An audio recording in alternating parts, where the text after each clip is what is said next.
and I am recording right now. I want to thank you for joining me. We're here to look at OneNote, a marvelous tool that can be used in a variety of ways. Like I said in my introductory email, obviously you're instructors and you're teaching students. So we're looking for ways that we can use this academically. But also, I see a variety of uses professionally to keep yourself organized. I see a variety of reasonings, personally, that could keep yourself organized. I think a great way to summarize OneNote is a virtual three-ring binder. Okay. So in your head, picture a three-ring binder, picture that actual concrete object. And inside of that concrete object, you have different sections. And inside of different sections, you have different pages. So that's essentially exactly what we're doing inside of OneNote, right? We're able to create multiple three-ring binders, as many as you would want, as many as you can fit on the shelf. And then, of course, you're able to create an enormous amount of sections and an enormous amount of pages. Now, obviously, when you think of a three-ring binder, you think of something that might have a lot of stuff in it. That might not necessarily be the case here. Okay, we have to wrap our head around the fact that OneNote has a variety of uses, but can also be shared very easily as well. Okay, as long as someone has an email address or you're able to email them, we can share a OneNote document with them.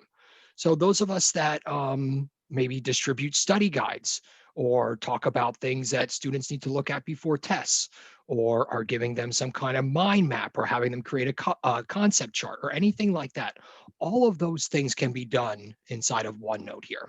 Okay, we know that obviously we can do those things in Word documents and PowerPoints and things like that, but you'll see the robust uses inside of OneNote, and again, the sharing opportunity that comes along with it. So obviously you're the content experts. I'm only the IT guy.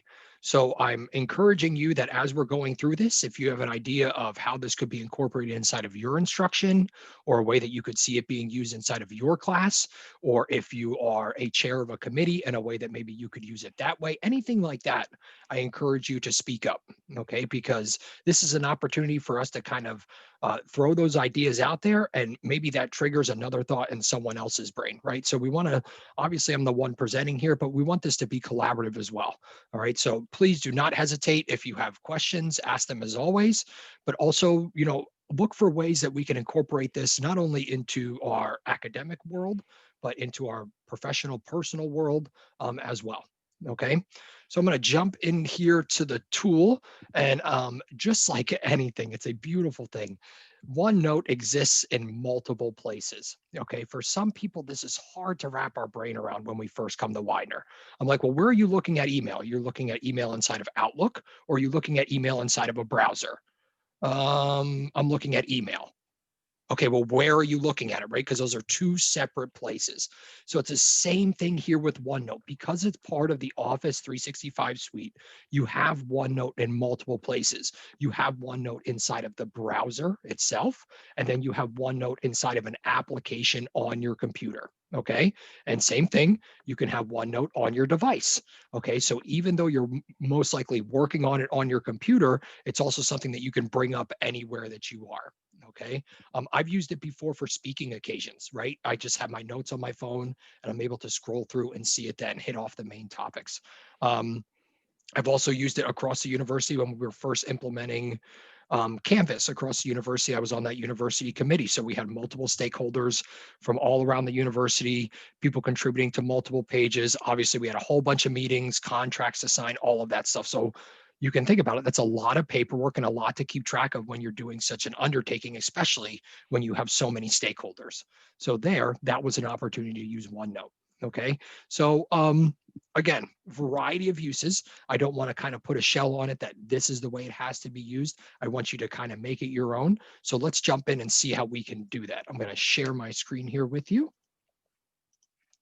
and start with showing you the fact that I can get to OneNote in multiple places. Okay, like we talked about, we can get to it on the web and we can get to it through our applications on our computer. So our applications, for those of us that are Windows, we're hitting our window down at the bottom. This is in alphabetical order. We're scrolling down. We have both. If you got a new computer this summer, it might be a little crazy. You have both OneNote 2016 and OneNote for Windows 10. Okay, the Windows 10 one has a couple different features in it than just the basic 2016 one. But in either one of those, you are linking your Widener account so that no matter what you're opening, you're still able to see that same notebook, those same pages, and those same sections. Okay, so the same way when you open Outlook for the first time, you type in your Widener email address and your password so it syncs and it talks to the cloud. The same thing's going to happen here. If you open OneNote for the first time, it's going to talk to the cloud. It's going to say, who are you? You're going to sign in with your Widener credentials, and then you'll be able to see that same stuff that you're seeing inside of your Widener account on the web, inside of your application on the computer. Now, why would you need both? Well, sometimes we don't have internet, right? We know that. Sometimes we're traveling, not mainly these days, but at some point in our lives, that might happen again. Sometimes you're traveling, you don't have internet. Okay, here you're using the OneNote application on your computer. You don't need internet, but it will see that you've added things to it. So when you do get that internet connection, it will sync right back up to the cloud. So even though you're doing the work right now and the internet connection doesn't exist, you're able to close it and then come back to it later. That work will still save and sync right back up to the cloud. Okay, that's the beauty of putting in the username and password to start. All right. And there is no save button on here, right? We're all worried about Word. We're typing in Word. We've got this huge manuscript, and all of a sudden the computer crashes and we've lost everything. There is no save in OneNote. Okay. It is automatically saving as we're going through. So as you're typing, no matter what you're putting, all of those things are there for you. So another nice feature, because obviously we got 50 million things going on. So sometimes we forget to hit save, but it is doing you automatically here. So again, here we are, the application in our computer. Those of us working on a Mac, Miss Mary Francis, you can always go up to your top right-hand corner, click on the magnifying glass, which is known as the spotlight on a Mac, and start typing OneNote, and that application is there as well. Okay, so either way, we're able to get that on our computer. I'm going to jump inside of the web version because I think, and I don't know, I could be wrong. The majority of us would probably be using the web version most frequently, right? We're 90%, 99% of the time hooked to the internet, 99% of the time when you're on your work computer, you're working online. So here we're able to use the web version to it. I can come into my Widener and search the Office tools and get to my download instructions and other things like that. Here's your Office 365 jump. I just have my Widener email up here in my toolbar. So this is going to take me to Outlook online. And the same thing with all of my marvelous applications. We talk about Word, Excel, PowerPoint, all those things, OneDrive that exist online. Here is your OneNote online version. Okay, so all I'm doing is I'm clicking on my waffle in the top left-hand corner so I can see all of my applications, and I'm just clicking on OneNote from there. I just want to make sure that I don't have anybody inside of the waiting room. No, I don't. Okay, good. All right, fabulous. All right, so here we are in OneNote. Very basic to start.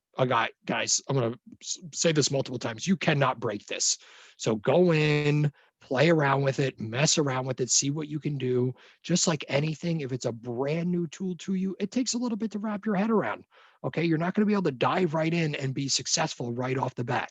Certainly, there are some things that you can do, but you can see the more that you work with it and the more you kind of wrap your brain around its uses, the more functionality it will come to you. So here, very basic. You can see I already have one notebook start. It's just called Andrew at Sites. If I want to start brand new, I'm just hitting new notebook, right? If for a student use, if I'm talking about all my classes, I can make a different notebook for every single one of my classes, right? My N405 notebook, my N603 notebook, my N305 notebook. So everything is kind of in that same place. The same way you would have a binder or a notebook, a actual line ruled notebook that you take to class, right? But here I'm organizing my stuff in that manner as well. For you as a professional, maybe you have an RPT notebook. Maybe you have your committee's notebook. I know that some of us kind of scramble when it comes to RPT time to get some of those things in order and find all that documentation. Here's an opportunity for you to kind of create it to start. And as those things start coming in and as those things start getting ready, you have a place to put them. And then when the RPT packet is due, you have a place to pull from. You're no longer going and hunting and pecking for all of these things. Speaking to a personal use, if you're a cook, I could see this being used as a great place to keep your recipes, right? Here you have desserts, main courses, appetizers, and then you break it down even further than that. So all of these things that we kind of just have, for lack of a better word, laying around, right, in written form, here we have the opportunity to put those things in digital form. Now, some great tools for here, because obviously a bunch of us use a bunch of different devices.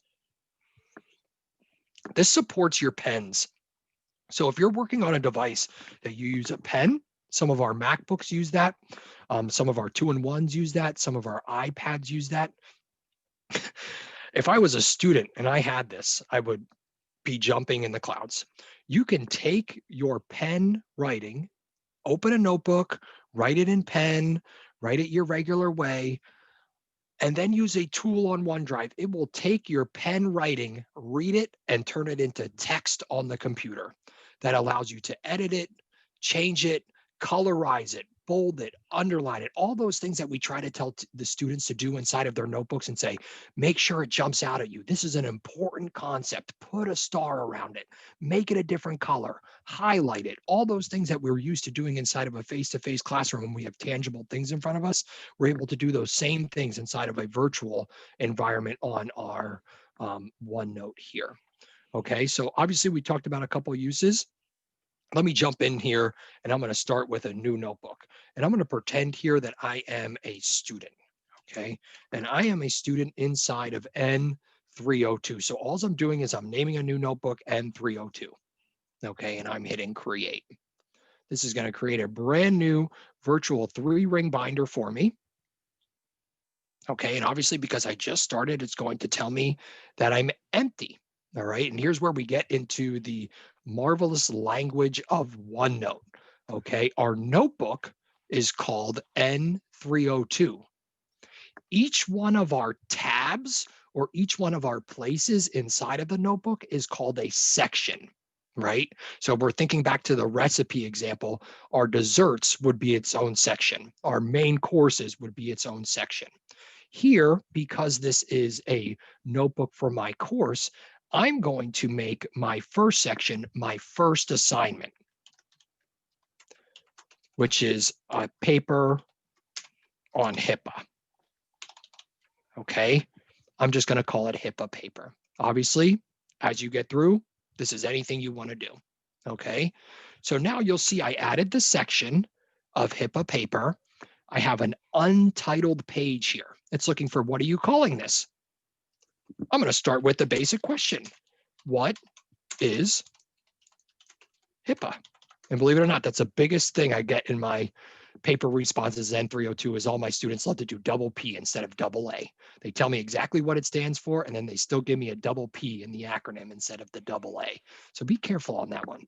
But here we are with HIPAA, and what is HIPAA? Now, this gives me the opportunity to type anything that I want. It gives me all of my formatting that I would have inside of Word as far as bold, underline, different colors, highlighting, all those things that go along with it, right? So Andrew, who cares? Because if I can do this same stuff in Word, why would I be using OneNote? What's the purpose of using so many different tools? So imagine here I put a definition of HIPAA. Let me go to what is HIPAA. This is a great reminder that Google is always your friend. OneNote is a very big variety use tool across the world. So if you're having trouble in OneNote, you're wondering how to do something, you're looking for different ways people are using it, please not only reach out to your one and only instructional technologist in the School of Nursing, but also use Google as your friend. Google how to use OneNote in nursing courses, how to use OneNote inside of a recipe, uses for OneNote, how to do this, whatever that might be, use Google as your friend. Okay, here's my definition of HIPAA. I could easily take all of this text and paste it here on the page, but I got this from a website, right? So I'm just going to put it there so that I can go back to the website. I know that that's a good resource for me to go back and look at the definition. I also know that here I have a good example of a HIPAA overview on YouTube. Now, this is where I start to see the massive benefits of some things that maybe we could put together for students that they're having trouble with. We know that there are those concepts in some of our bigger classes that no matter what we do, they still struggle on it. Okay, so making some kind of mind map, and I always call them mind maps. Some people call them concept charts, some people call them concept maps, whatever that might be. But I'm just thinking of a way to take all of that information and lay it out and just dump it in front of you rather than just giving you a page full of text, right? I can take all of these different things that are, hi, here and giving me great examples, as in YouTube videos, links to the internet. All of those things come in. Look what I just did. I didn't embed that. Guys, all I did was copy and paste the YouTube link, and the system sees it as a YouTube video. So those of us that are like, hey, go watch the video. How many times can I put it in front of you? Here's another opportunity. They don't have to go to YouTube and find it. The same way it works on our Canvas pages, I can hit play right here on my OneNote and be able to watch this video of HIPAA rules and compliances. Okay. Now, not only that, I get the opportunity to click and type wherever I want. So let's say great point in this video at 3:06. I don't want to forget about that.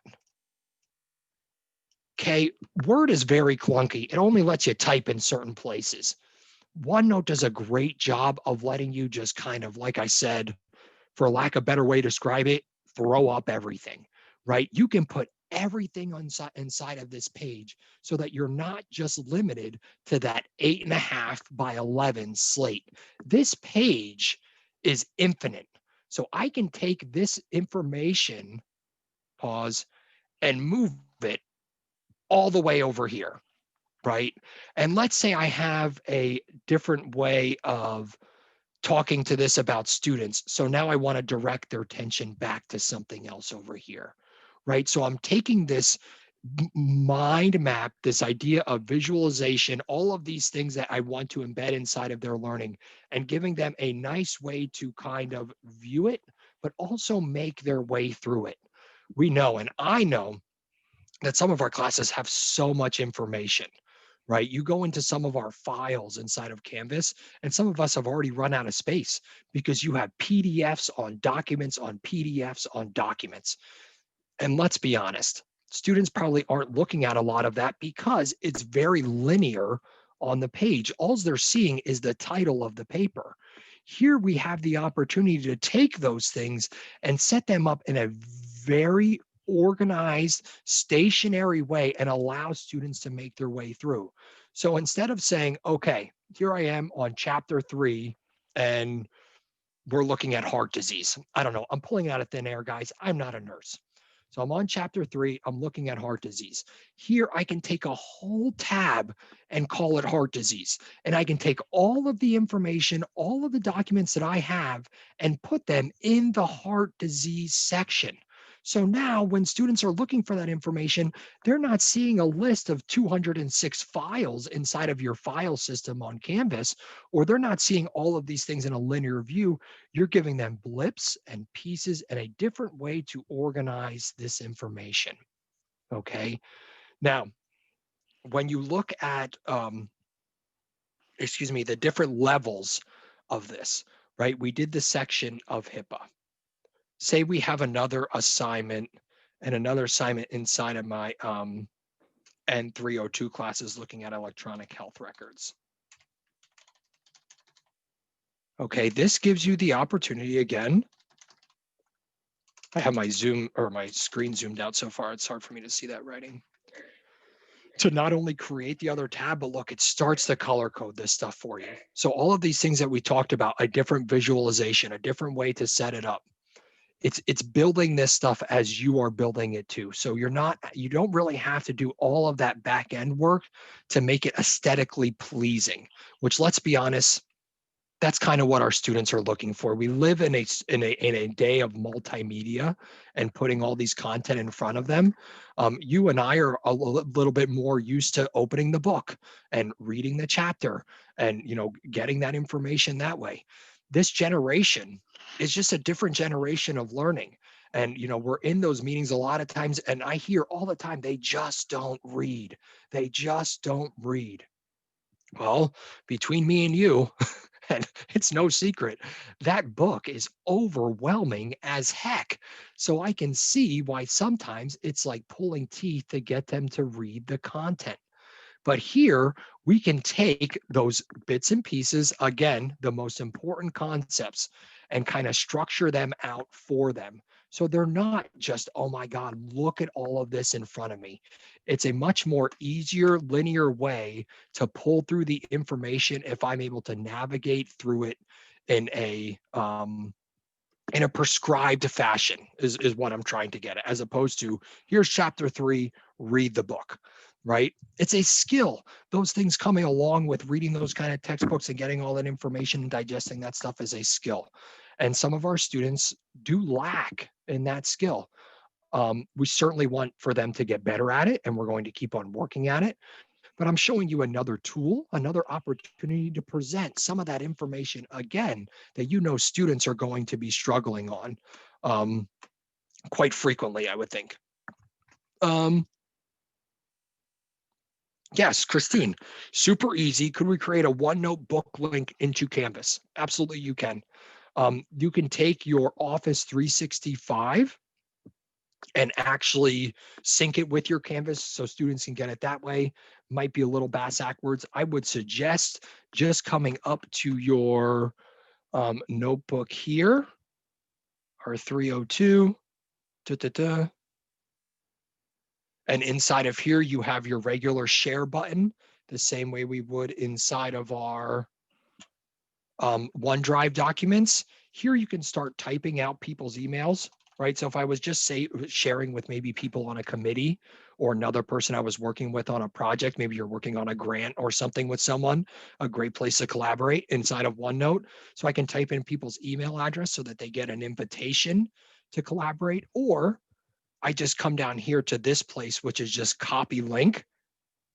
And that just gives me a regular URL to say, hey, here's the cardiovascular notebook. Hey, here's the gastroenterology notebook. I don't know, whatever you guys teach. So it just gives you the opportunity to kind of give them that information rather than doing it that way. I would suggest, and again, there's a whole lot of uses, that if you plan on using it in a much more, okay, here's the class, here's the topic, then you share the entire notebook, right? I share my 302 notebook with you. Any topic I go over is going to be inside of that 302 notebook. But you're certainly going to have some opportunities where maybe you just want to share one thing, right? We said like, oh, maybe I create study guides. Well, normally our study guides might just be typed inside of a Word document. Here you get the opportunity to maybe make some things a different color, make it more aesthetically pleasing, pull in some of those diagrams that I know we love to use. We have pictures from, real life pictures from patients. We pull pictures offline. So here, again, I'm just taking, let's say we're looking at, things with the spine. I can literally take this spine picture, right click on my picture, copy the image, come in here inside of my notebook, and just paste that image on the paper so that when I'm talking to the students about different parts of the spine, or I'm talking to students about what they need to be looking at or paying attention to, I have that image right in front of me for students to refer to. This is going to take a second because it's got to pull it from the internet. Blah, blah, blah. Boom. There it is. Right. So all of these informations, all of these little pieces and nuances, and especially in some of our anatomy stuff and patho stuff, you have all these little parts and pieces and things we need to remember. This is a great opportunity to point those things out. And then again, gives you the ability to come over here and let's say that I want to say that this is very important, right? So I need to get off my pen so I can type, and it's not letting me do that. So again, like we said, with most things, it takes a little bit of time. Sometimes it's a little clunky. I need to come over here to my type, and the pelvis is the main point of flex for the lower torso.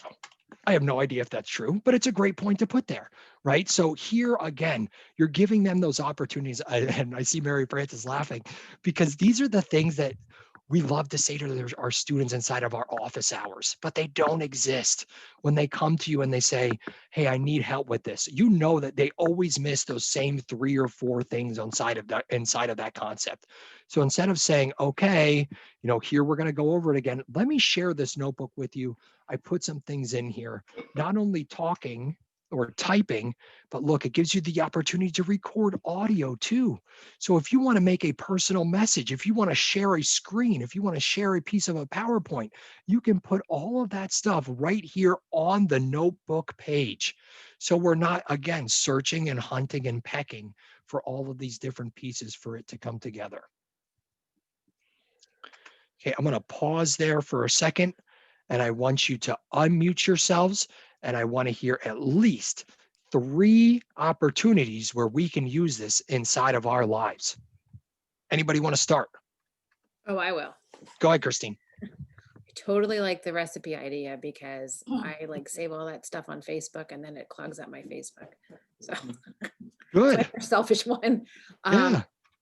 I'm thinking like things like with APA and stuff with the students, because that annoys me when they don't get that down right, that maybe in my free time, I'll make a little APA OneNote kind of notebook, and then we can like link it into all the courses. Cause I mean, they're using it everywhere.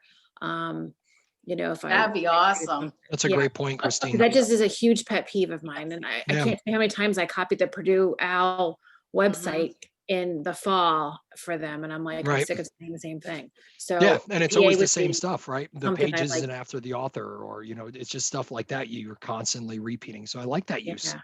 Yeah, and then I think I definitely want to do that rank and tenure type stuff, because I know right now I have it all over my computer, and I know once we leave remote world, I've got all this stuff at home and I got to pull it to, work. So I like to use it. I've seen it used fabulously in the middle school for my kids. They like 7th grade is like a pro at this. So that's why I originally started asking about it. So I definitely would like to use it. Yeah, good. Yeah, I mean, obviously you have like the folders and stuff on your computer, so that's a good way of organizing those documents too.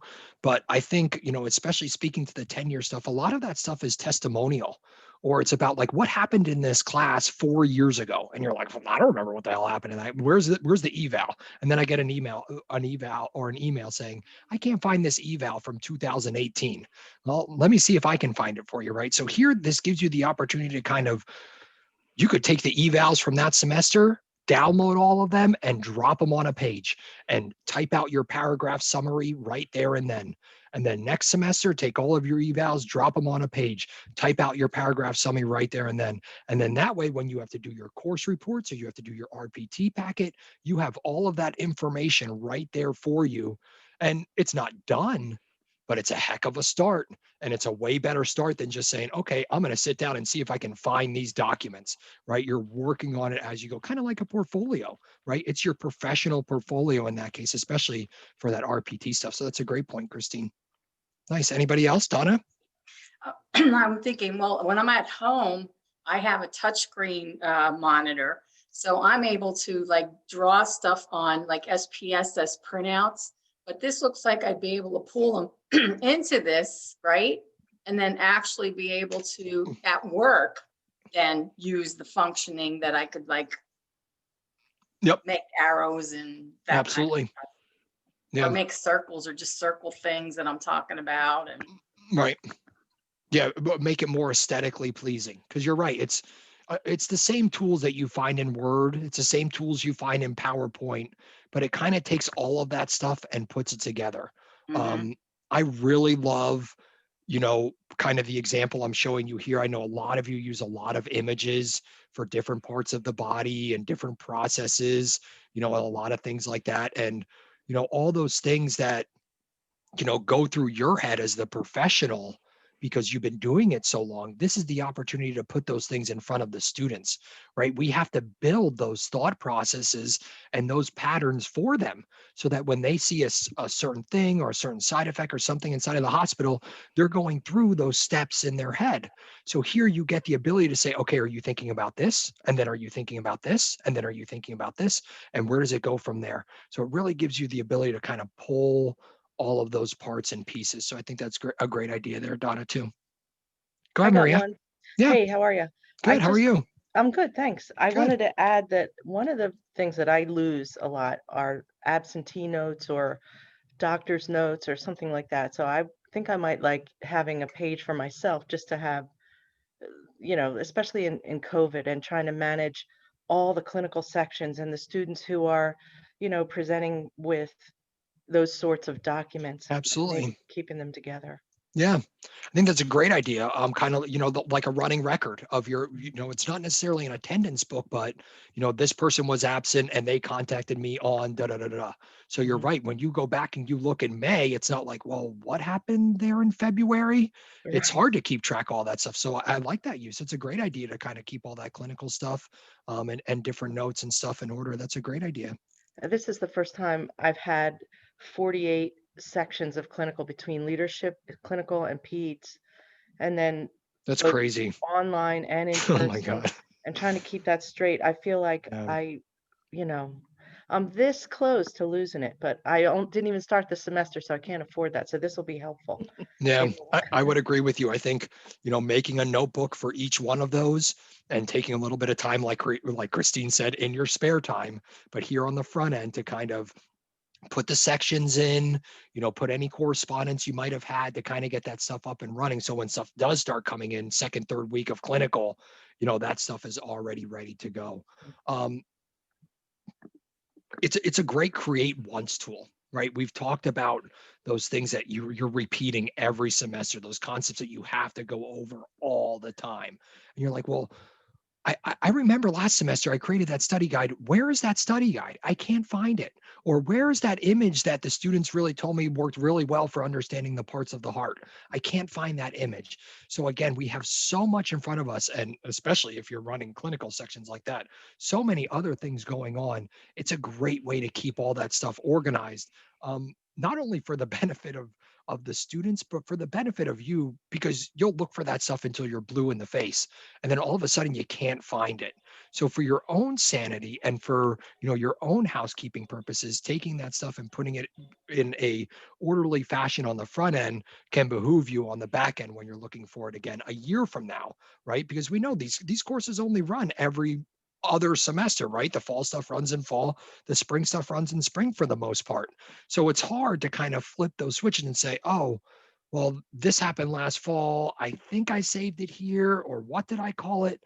Taking that stuff and kind of organizing a little bit better. And then when a student struggles on parts of the heart, you're not looking for a document. You say, oh, let me share my OneNote heart notebook with you.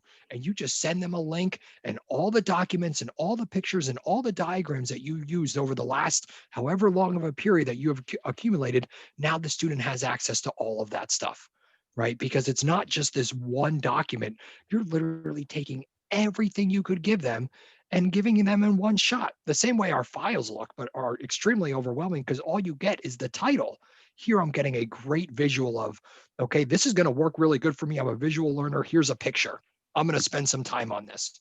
You know what? This page has a video. I'm going to spend some time on this. I do really good when there's some videos. So it's hard to tell that stuff when all you can see is the title of the paper. Here we're kind of giving the students an idea of what they're looking at on the front end as well. Hey, Andrew, I have a question. Go ahead, Christine.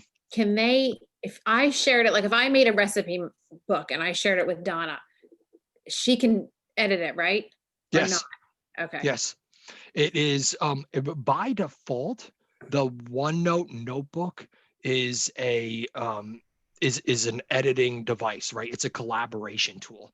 So when you share it with students, it's allowing them to, here, let me bring up my share here real quick. We have two options. Students can view, which means they can only look at it, right?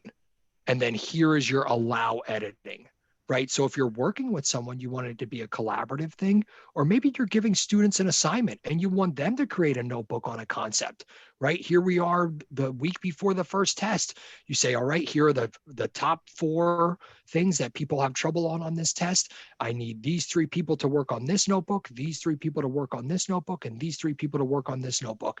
And now all of a sudden, you have this collaborative space where everyone in the class is contributing on the most important concepts that are toughest on the first test, right? It's hard to create those spaces when we don't have the tabletops in front of us. Students were doing that in their dorms or in the libraries or in the second floor lobby.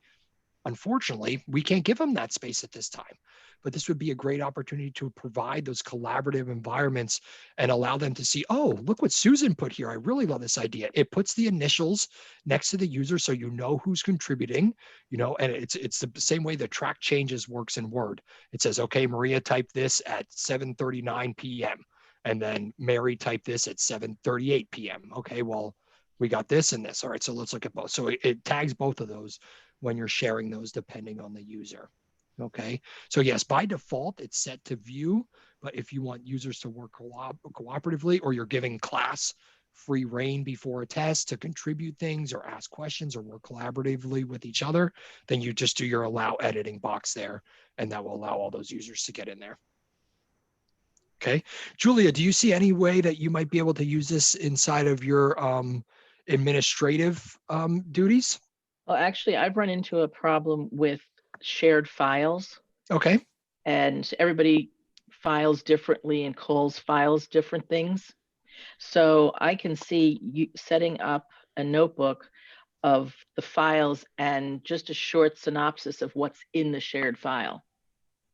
That's a good idea. For some of the Google documents, who's the owner of the document? Yes. Julia, unfortunately, you are in a very much what I would describe as a transient position over the last 4 years. So you're right. We have a lot of files that are named in a bunch of different ways and a bunch of different owners, and they're kind of all over the place. So I know a lot of people have said it. I'm going to say it again. I am very happy you're here, and I hope you put your own stamp on that to kind of make that your own. Certainly let me know if I can help you with any of that. Thank you. I appreciate that. Absolutely. But I really see that this can help, particularly with the communication back and forth between people, because everybody has a file and we're duplicating and triplicating the information. Yep. Absolutely. I think it's a great way. And I know that is, especially for some of the clinical stuff, you guys have such a kind of regimented setup of, okay, this needs to be done, then this needs to be done, then you need to fill out this form, then you need to submit this. And this, again, could give them a very linear, okay, I'm done with this page. Let me go to the next thing. Okay, now let me go to the next thing. So that, again, you're not chasing them because they missed a step somewhere. You're setting them up in a way to be successful there. So I think that's a good idea. Thank you. Anybody else? The one thing that you mentioned was how there was different methods. So you called it mind mapping. And I see that with the students that some would like the diagram and some would like a video. So if they're given options to kind of right there in front of them, how they could comprehend the information. Because, one of the struggles I had, last semester with 155 of them is I know everybody kind of learns a little bit differently. So how do you provide that? And we used to be able to do a lot individually in our offices that we've kind of lost. And I know part of their frustration is not having that ability to have some kind of clarity. So I think this is great. I could put a video, I could put a diagram, and let's see what works for you, to how to understand. Yeah. And I think that's a good way to put it, Mary. It's what works for you, right? Because you know what works for you, and obviously you've been doing it so long. So again, all of those thought processes just come naturally to you. So when you're sitting down and you're trying to literally teach the students how to think about thinking about it. You're teaching them how to think, right? It's metacognition. This is how you think about thinking about this. So, that's a hard thing to kind of do in an online environment, but here it's, okay, here's the video. Okay, this happened here. What would the next step be? And you're able to type that, or you're able to put that in your own audio, or you're able to drop that video. So you're right.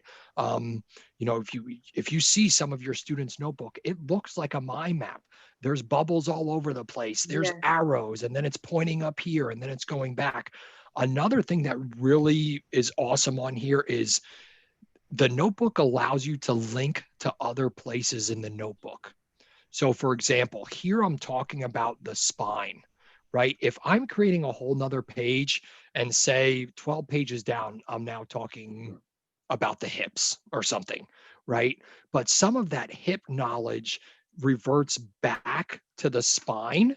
All I'm doing here is creating a link back to this page, and it will literally drop a link to the spine page exactly where you want it. So when they say, do you remember how it linked to the spine? They don't have to go back and find the spine page. They click on spine and it takes them right back to the spine page in OneNote, right? It's the same way that we do inside of, a document that's sent to us and it says, go visit this link on the internet. We click that link and it sends us someplace completely different.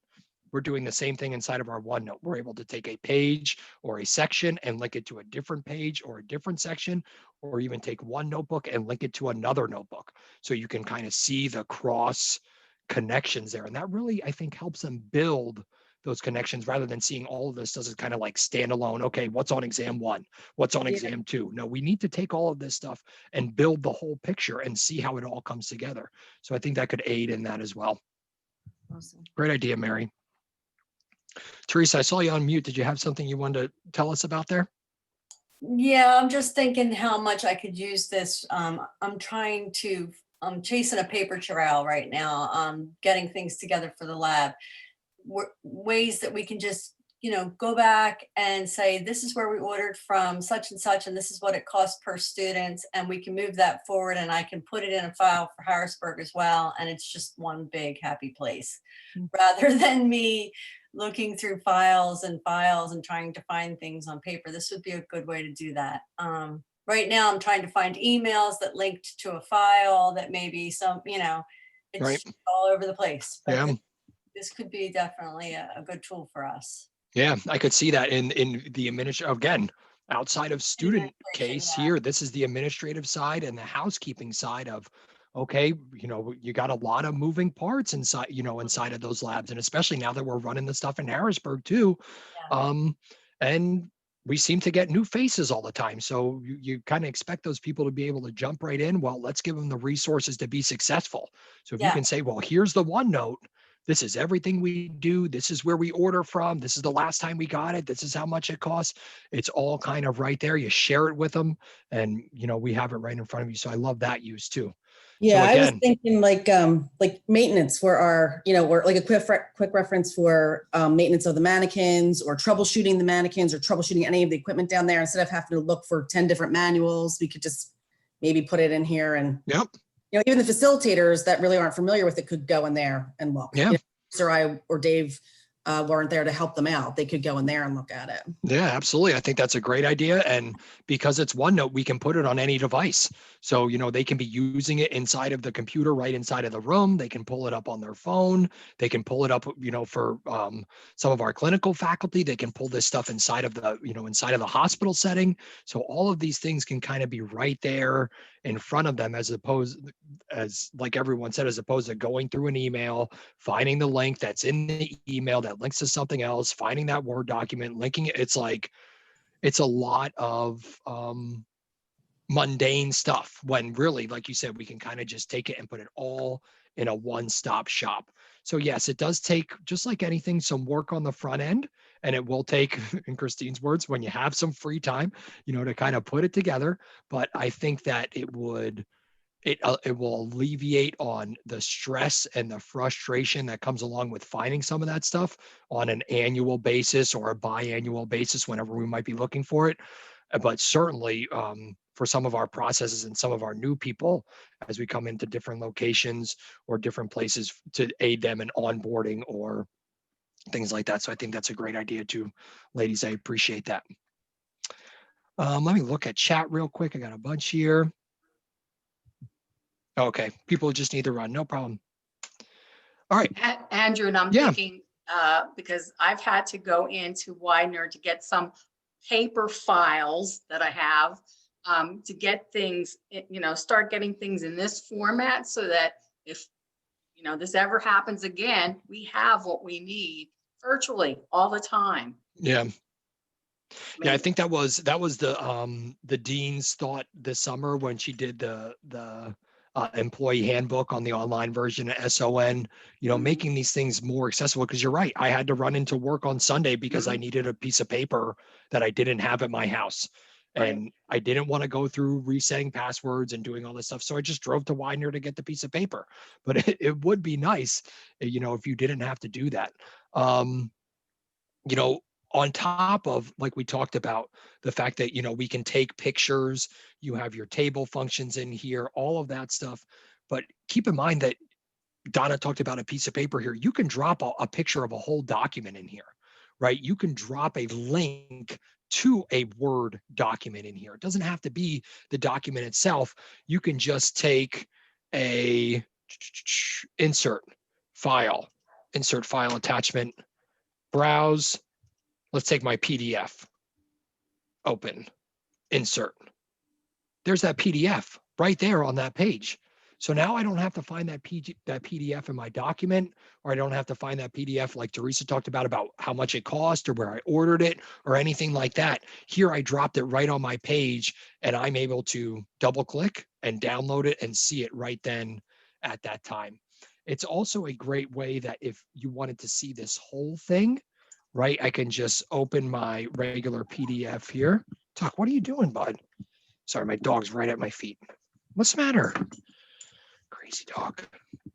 All right, I can take my whole PDF, which might be a picture, and put it here as well, right? Just like we did here with the spine.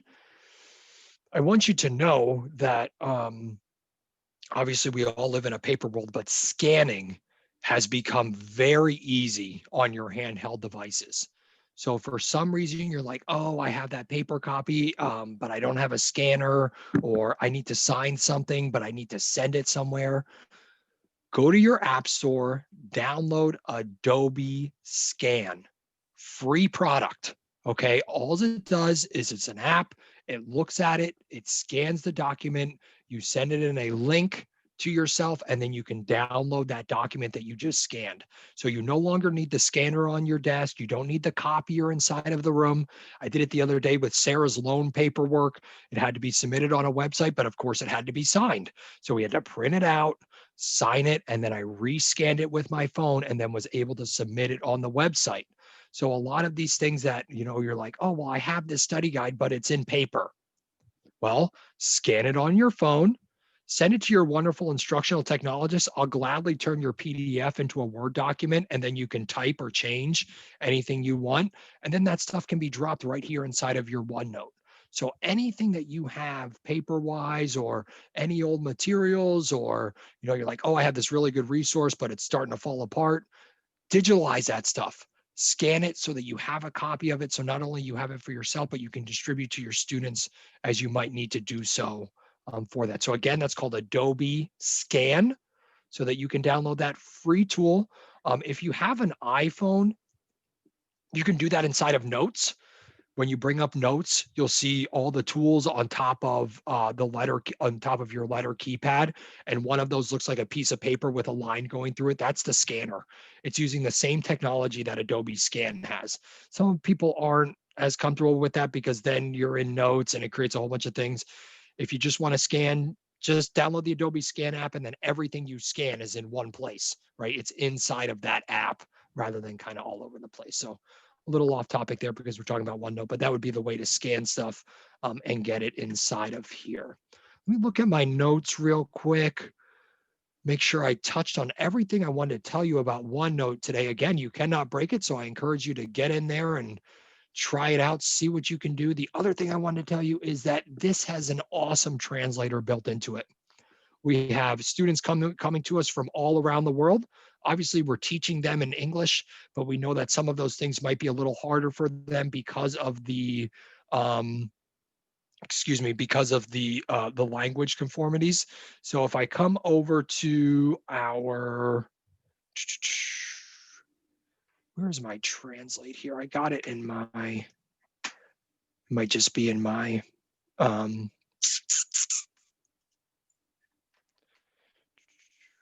that's not going to work, in our desktop version. Again, just like we have our Word version and our Outlook version, you have a couple different features in different places. For the most part, everything's in the same place. But when you come to some of those tools, like I just talked about, the translator or things like that, you might find that some of those things only sleep inside of the application on your computer, because they're able to store a lot more data and a lot more language inside of a regular application, as opposed to something that's running inside of a browser. Okay, so as you're looking through and you're venturing into some of those things, keep in mind that you might find a little bit of different functionality. And of course, it looks a little bit different, right? Here's my OneNote on my computer, and you can see I get my regular toolbar like I kind of do in Word, which gives me way more function than I had inside of my online version, right? Not only do I have a record audio, I have a record video here as well. I can put in equations, I can put in symbols for our math people. Here is our draw functions. You can see your ink to math. The lasso effect is what allows you to take that pen writing. Those of you who are talking about you write in pen, you take the lasso, you wrap it around the pen, and then that takes it and turns it into text for you. Again, great videos online that explain how to do all that. I don't want to spend time on that because I know only a select few are doing it. So if you're looking for tools, or you're looking for the translate tool, you're looking at how to turn the text or your pen text into regular text, or you're like, oh, I wonder if I can do that in OneNote, Google it. Google it as your friend, and certainly reach out to your instructional technologist. I will happy to sit down and look at that stuff one-on-one if you have something specific you want to look at inside of there. Let me check my chat one more time. Do we have access to Adobe Pro to edit and organize PDFs? Maria, I wish I could tell you yes. People at Widener do, I do, but unfortunately there is a select number of licenses that Widener has, so it's not everybody. But if you have something that you need edited or you need changed, I do that for multiple people. You are welcome to send me the PDF. I will gladly send it back to you in a Word document, and you can change anything you need to do. I put together people's RPT packets, taking a whole bunch of PDFs and putting them in one large PDF. So all of that stuff is fine. I would love to give it to you, but I don't have licenses to give out. So all I can do is help you with the tools that I have on my Adobe Pro. I appreciate the kind compliments inside the chat. Again, if you have anything I can help you with, or anything you want to look a little bit deeper on or need some clarification on, please do not hesitate to reach out. I'll be running the same session tomorrow at 1 o'clock. Similar, obviously the conversation might be a little bit different. So if you want to attend that one, that's great too. If not, I really appreciate you coming today, and I hope you learned something. I'm going to stop recording and stop sharing at this time. Thank you. Thank you guys so much. Have a great Andrew. rest of the Thanks, week. Andrew. Have a good one. No problem. Thank you. Thank you.